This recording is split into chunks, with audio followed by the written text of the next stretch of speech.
going to bundle on.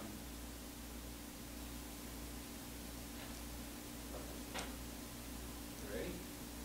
Sure.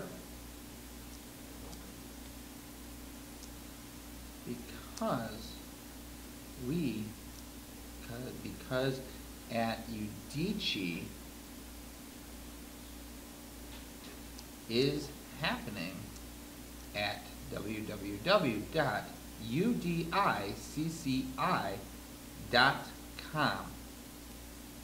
Sorry. TV. You are correct. Thank you. Okay, and so this is .tv. Sorry.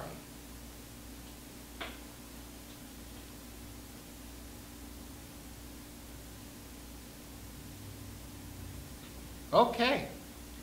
Well, that was a corny introduction to the show, I must say, and all the people out in Facebook world. But welcome back to Udicci.TV updates. It has been a while.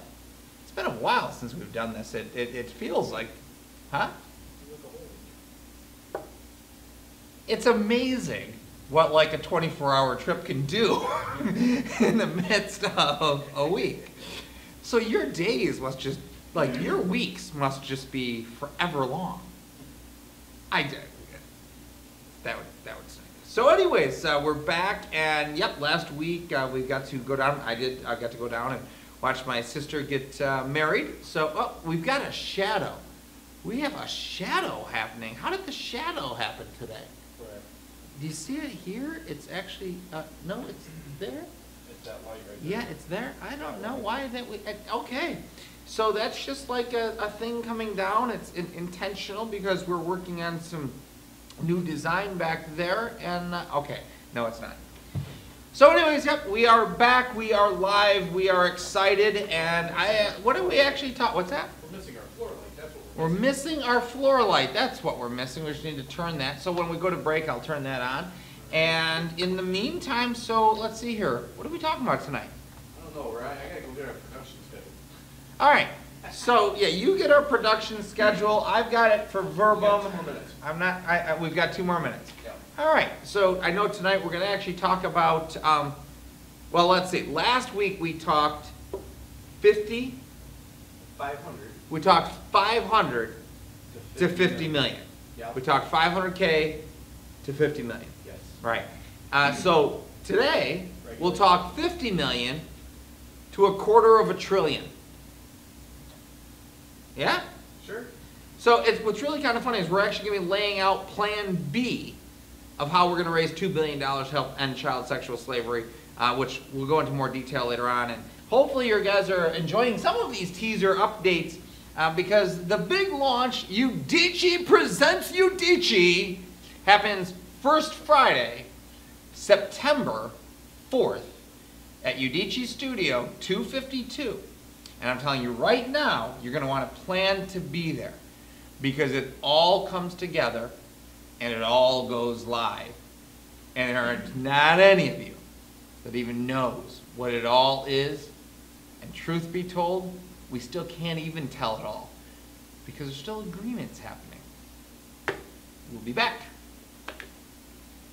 You're a minute early.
Audio coming back live.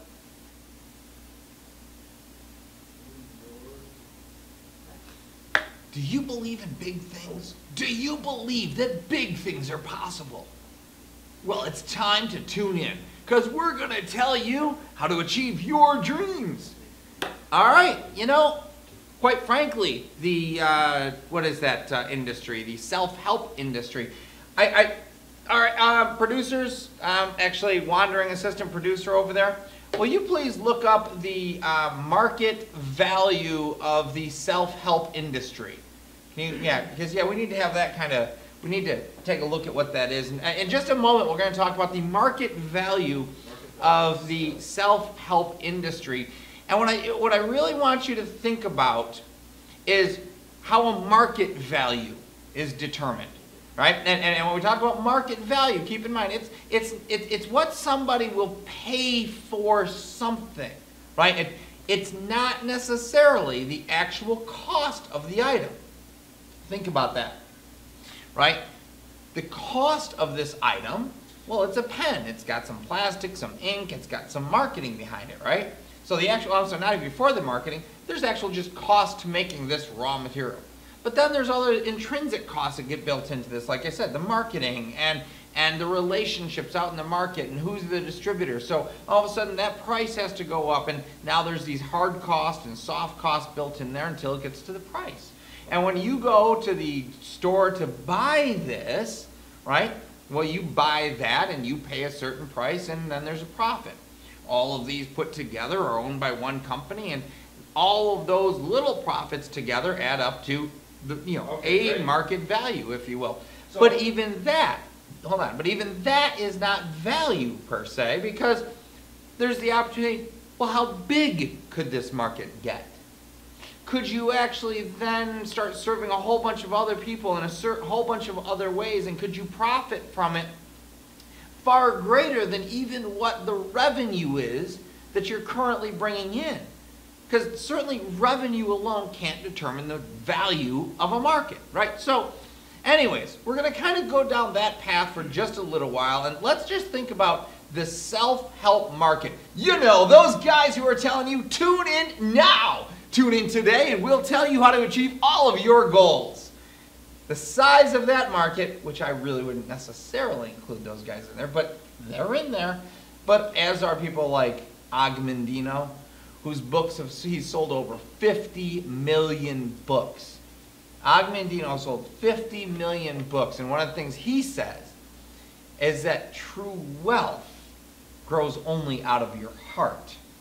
Now, to me, there's value. That's market value beyond the cost of an item. So with Og in that group and the pitchmen on TV, let's find out what the size of the self-help market is. According to Brain Blogger, in 2014, this is a statistic from, the self-improvement represents a $10 billion per year industry in the U.S. alone. $10 billion in the U.S. alone. Now, I'm going to tell you that that's probably somewhat small. And we'd actually have to go through and better define the question that I was asking Tim and Dennis earlier, just to really find out what was in that market. But for right now, we're talking about a market segment that is about $10 billion a year. And I'm going to think that they're largely dominated currently by people who go out on the speaking circuits. I'm going to say that there's a lot of books involved with that, and then there's some multimedia, and obviously the multimedia is becoming more and more and going to become the dominant component of that, right? And the way that you actually use that self-improvement and having the tools, if you will, that help achieve that $10 billion in value, because if we actually do something to add even more value to that market, maybe we can increase the value of it by 2 to 3 times. All of a sudden we could have a value of 20 billion or 30 billion because we've added value to the market that already exists. And we actually can show that people are profiting more because we're helping them track it. So you get it, right? We can add value to markets in different manners. So when we come back, actually, what we'll do is we're going to just take a little break here, and we're going to watch the media for tonight's episode, and it is about Facebook getting to $250 billion in record time, market value of $250 billion. So are you ready with that, Tim?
It tanked, but ever since then it's kind of gone up and up and up. It seems investors love this stock. Absolutely. A big thumbs up or a like, if you will, Rish, from shareholders, because we did see that record high coming through. Facebook shares rising above $90 a night overnight. Now, this is just a month after we actually saw Facebook knock Walmart off the top 10 companies by market value. A lot of analysts and investors weren't too sure that this company had staying power. As you mentioned, it had quite a big fall after its IPO. In fact, it lost about half of its value in 4 months, in the first 4 months of trading. But since then, up 218% Facebook shares in 3 years. They're up about 35% year to date. So certainly a lot of investors staying into this stock and realising that it does have legs, it does have longevity. And of course, really just a record. Once again, 250 billion market cap. To put that into perspective, Walmart and Procter & Gamble took decades to get to that level. And of course, now it's in that top 10 market cap value as well. Well, I mean, the thing is, it's hard enough to get there, but it's probably even harder to maintain that type of capitalization, isn't it? So, you know, what does it need to do? I mean, it was nowhere mobile-wise a year and a half ago. That's the biggest push now, isn't it? Absolutely, and advertising, obviously, but particularly on that mobile device. And they've got a really good algorithm. So if you look for something on Google, then basically the ads are going to come up in your feed of what you've been searching. So they've worked incredibly well with advertisers to have that come up and really tailor to each user. But also, of course, they get a lot of their sales from advertising. In fact, sales were up 46% in the quarter to $3.32 billion, well above what analysts were looking for. So this stock just continues to, I guess, beat market expectations. Also, all those acquisitions. So, of course, they took WhatsApp, Messenger, their own Messenger system, and the reason they acquired WhatsApp was because nobody was really using Messenger, so they wanted to get the whole market, and Instagram, and then other apps that you have to use, dating apps, for example, you have to log in through Facebook, so everybody has to have a Facebook account if they want one of these apps, and that's what's really keeping them profitable long term. All right, so yeah, there's a ton of stuff in that video, right? I mean, obviously you watch for the first time, but a few of the things that stand out to me is first off, how quickly Facebook got there, right? I mean, we can't take that from them. They did it in 3 years. It took Google 8, and then you heard that how many years it took Walmart and everything else. And that really shouldn't be surprising to us. Normally, we hear the story kind of told the other way, which is, how long did it take for man to break the 4-minute mile? And it was when Roger Bannister did it. And after that, everybody started to do it. I mean, we just had to start believing it was possible, and we had to start, we started following the steps of those that went before us, and hopefully we're correcting along the way what we maybe did wrong in the past and seeing if there's a better way of doing it, and if there's a better way of doing it, can we do it better, quicker, faster kind of thing, and then maybe can we profit more, and then it starts to get into who is it that you're profiting, right? So that's a cool thing that was on there. One of the things I did hear was when he said, like, now aren't they going to have to do something to sustain this? Yeah. Right? And I think that that's an interesting piece because I believe I looked up the other day their price to earnings or PE is like 87, right? And so it's basically, their price to earning ratio according to Wikipedia. I've got it over here just kind of quickly go this. A valuation ratio of the company's current share price compared to its per share earnings, right? And it's kind of just the market value per share over the per share earnings. Anyways, we can go into a deeper individual class on that, but basically you're saying that the current value of your stock is kind of, in the market, 87 times more than what they're actually kind of earning, right? So even though I might only be earning $10, the value for me is $87. Easy. Kind of, I'm oversimplifying, but it's kind of that idea. So yeah, I know that Facebook's revenues were about 3 or 4 billion. So they're in the first quarter. So they're tracking now on the 15 to 20 billion revenue type situation. So all we really need to do is to show how we can track onto $20 billion worth of revenue, right? Then all of a sudden we're justifying the same market value. Now, in fairness, nobody's going to believe us until we start earning those first steps, those couple $1 billion. But we actually have a very wide open market going here's us, called the credit union market, that does about $1 trillion a year. So we can get to the first $1 billion really, really quick, like in 2016. We could, I mean, with enough money to kind of get the marketing out there, that we get the people in, we could actually hit the first $1 billion in 2016. There's no reason to think we couldn't. We've got the story. We simply get the charities behind. And again, more of the story will be told later, but this is just how we get to valuation. So if you will, there's no reason to believe that we couldn't position the company to actually compete and try to take that record that Facebook just made. They said it took them 3 years to get to $250 billion. It took them 3 years to get $250 billion. Let's make it take 2. Let's get to $250 billion in 2 years. Now, that's after we... 251. 251. Do I hear 252? Do I hear 252? All right, your hand moved. $252 billion. I was just going to say, because we're in Studio 252. It worked well.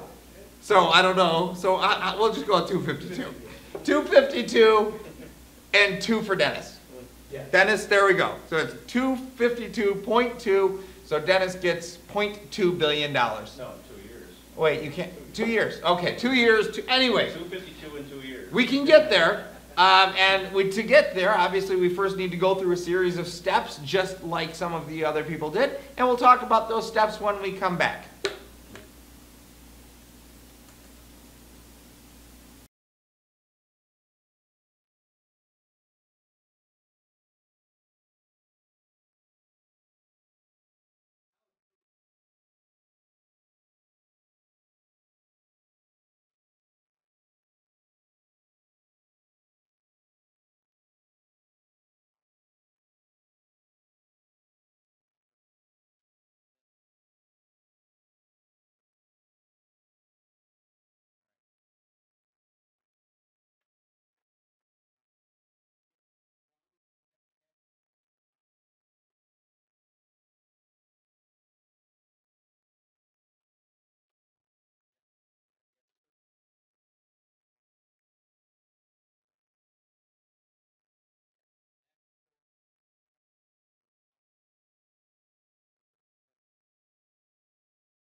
All right. So I'm just feeling like I'm so on the spot here. Okay. This is social media, and you know how like you just have to kind of do something once you say you did it. I mean, honestly, I mean, you see it all the time. People say stuff on social media, and then they're like, I really didn't mean that, but now they said it, so they have to kind of do it. So I just kind of realized, in some ways, I just set us up to kind of go public and raise Facebook. So I scribble out a couple of plans on how maybe we can get that to happen. So what do you think of this? First thing we're going to do is this is Plan B to $2 billion. Because if you don't know, if you've not been tuning in, and I'm kind of getting to the point where each week I feel like if you haven't been tuning in, because I think by now you should be, I don't know, it's just where I am. If you don't know, we are, Udicci is on a mission to prove the possibility of repurposing capitalism for the benefit, or for the welfare of humanity over profit. All right, so that's our mission statement. Along in that, we've set a goal to raise $2 billion to help end child sexual slavery. That was our big goal. That's something that we want to do. We think it's an evil that deserves to be fought, and we're going to fight it, and we're going to use the market, and we're going to show that you can actually profit instead of just kind of constantly having extraction. Because there's a whole issue with the extraction model, but that's a whole different topic for another time, which is probably non-verbal. So Plan B, because we already have a Plan A for the $2 billion. The Plan B for the $2 billion, I've currently got the name as Society Takes Over the Market. Needs some work. I agree. I mean, I only had during the break to come up with this stuff. So I think what we need to do is I think we need to kind of position for a $500K in angel investment, or the sponsorships, or the other stuff that's currently working right now that maybe falls in place anyways and does this without us worrying about that. And thank you, God. From there, we set aside enough money to actually position ourselves for the Regulation A+ social IPO that was just legalized a couple weeks ago. We've got an incredible story. We can certainly tell this story as good as anybody else in the marketplace. We've got proven capabilities. We've got technology that people have no idea is coming. And yeah, so we've got some really cool things. So out of the 50K, we're going to set up for a $50 million social IPO. And from the social IPO, why don't we just plan on going to market? And yeah, maybe some other time we'll talk about how we're going to come out, how we actually justify the valuations here. But suffice it to say, we got this, Twitter. They didn't even have a business model when they were getting ready to go to market. I mean, I'm oversimplifying once again, but it was kind of like the CEO, I can't remember his exact words, but he said, you know what, we just really won't know how we're going to make money off of this until it kind of fleshes itself out. It's kind of like we won't know what's in the law until we pass it. It's one of those thoughts, and then the market said, great point, here's like $14 billion. Right? So like when Twitter went to market, I think that they were, I don't know what they raised, 14 billion, their valuation. Yes. Twitter, like LinkedIn, same kind of thing. And we compete right in those markets, so we can justify the market values that we're talking about. And it would just be simply understood that part of our IPO, that any investors simply have to know that we're taking $2 billion of it to help fight child sexual slavery around the world. And if you can't deal with that, then you can't invest in our company. And if the markets, if the regulating committees don't like that, well then we're just going to have to make our own software and create our own regulations so that we can do this. And booyah, they just made it legal. Or we'll fight it, because the people will have a voice and they'll have a vested interest in actually making the change, because it's meant to profit the people. The whole model puts money back in the people's hands and their data back in their own hands. So that is tonight's Udicci update. And we have no idea what we're going to be talking about next week. But I do know this for the next couple. Oh, I won't be here. I was just going to say. So Tim will be talking about something. Udicci updates. Udicci updates. So it'll probably be technology. It should be like Palm. So the next 2 weeks, you're probably going to get some technology updates, which is really cool. And I will be really working hard down in Fripp Island. And we will be back after that. And September 4th, first Friday, Udicci presents Udicci. It's going to be a big event out here, bigger than our grand opening. We're releasing everything. Again, not everything. We can't release everything. But this is going to be kind of like as many things as we can share will be shared. And it will be more than enough to create more understanding about how we can actually achieve all of these goals together as a community. And we are off for tonight.